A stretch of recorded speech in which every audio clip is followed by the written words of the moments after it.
Hey guys, you're watching Pixel Mentia, and today I'm playing around with Dreams Early Access, which is on the PlayStation 4. This is a PS4 exclusive, actually, and it's a game creation game. Um, it is, since it's in early access, they're working on the single player content. But right now, you can pretty much create an entire game at the moment from everything I've seen so far. And this is my first little world that I'm working on. I only know very basic things. I've just been playing around with it, but it is super full featured so far, and I'm having a good time trying to figure it out. This is a little placeholder character that you can just drop in any world that you make, and you can tweak it. I haven't done anything to this dude. So the way he's moving now is just stock, and you can move him around with the motion controls and stuff like that. Um, yeah. So, but anyway, um, I've just been doing the most basic things, but I did try my hand at some keyframe animations, and I wanted to show that to you all. So we go over here and we got these moving platforms. This took me a little while to do. It's not perfect. As you can see, got a little trampoline going on there. Um, but, whoa, it's really cool being able to do this because I've never done anything like this in a game before. I've never developed a game. Certainly never done animation like this before. So, um, this is probably like my best bet at actually sitting down and creating a game of any kind. So this is a pretty awesome program. But it's also a game because it's going to have single player stuff coming out. Um, this is by the team who made Little Big Planet, so we can assume it's going to have a pretty full-featured single-player component to it. And of course, you can play other people's content. Like I could upload this right now, and other people could check it out and review it and stuff like that. But I sure as hell I'm not going to do that yet. I've got a lot more I want to mess with. So, there's already some pretty outstanding stuff on there that people are working on. People have remade games in 3D, like Undertale. They're working on a 3D remake for that, and that's pretty damn impressive so far. There's a Mario. They've done a 2D side scroller thing for that, and all kinds of cool stuff. But yeah, so I'll show you what this is like in edit mode. And it's a total mess, and I could definitely tidy it up.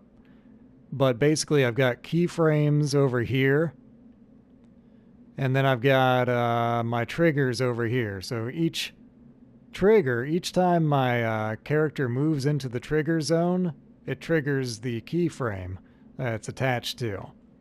And then the keyframe is attached to one of these blocks.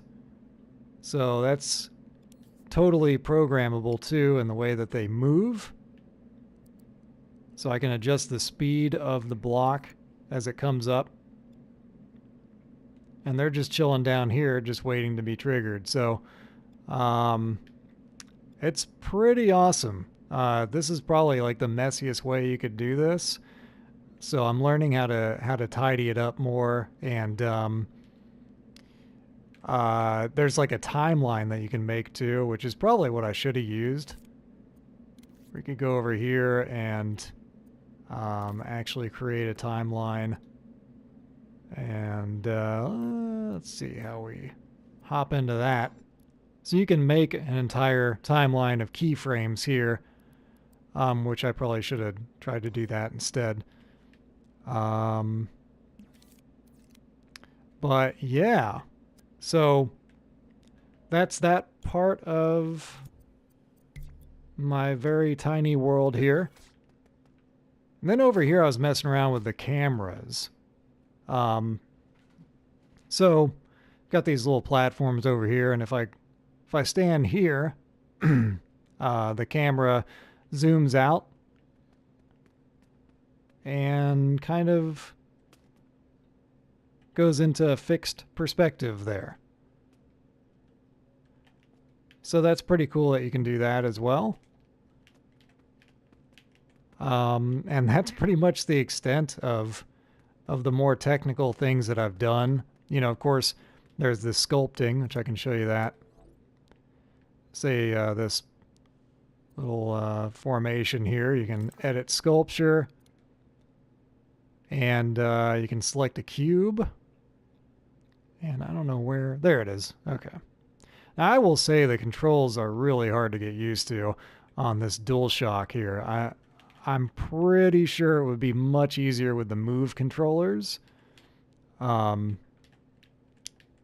that's something that I'm going to probably invest in at some point. So you can subtract from your sculpture just like this.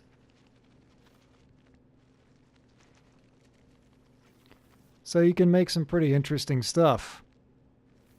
Just like that with that shape. You can also adjust the size of the shape. Like so. We can go back. We can select like a donut shape here. Move it around.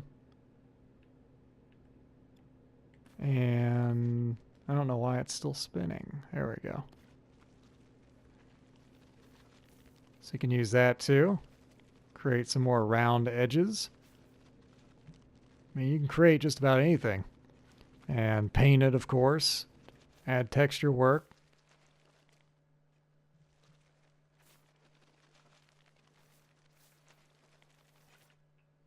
So yeah.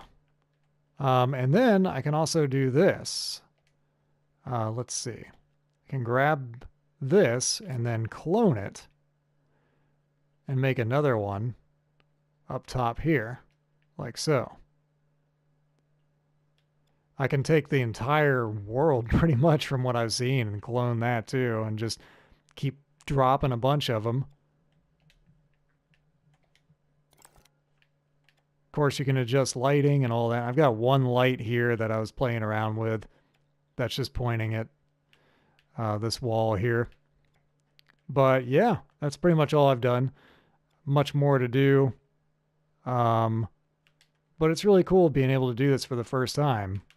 You know, I've always been a gamer, but I've never really sat down and tried to develop a game like this before and with such powerful tools. I mean, this thing, it has a entire like digital audio workstation. Like, you can create legit music with this game. It's crazy.